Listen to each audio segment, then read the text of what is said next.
আৰু এইটো হ'ল আমাৰ মিচিং নাম। বাকী যিয়ে নহওক ঢেৰেখানি নামটোতো মই নামটো বাকী যিয়ে নহওক এতিয়া মই যে আপোনাক কমপ্লিট কৰি দিলোঁ।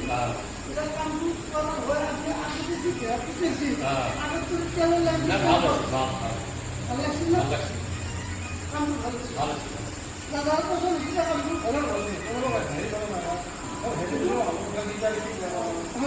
এতিয়া আপোনালোকৰ এটা প্ৰব্লেম হৈছে আমাৰ আহাটো অলপ লেট হৈছে। আমাৰ অলপ লেট হৈছে। বাকী দিয়ে নহয় যিমান পাৰোঁ আমি জলদি কৰাৰ কাৰণে চেষ্টা কৰিছোঁ আৰু কামটো এতিয়া সম্পূৰ্ণ কৰিলোঁ।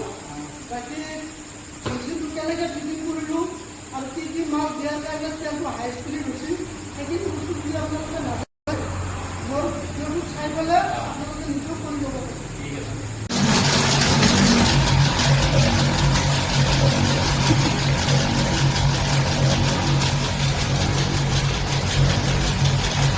তেলটো আগত কৰি বেছি আছিল না কম আছিল?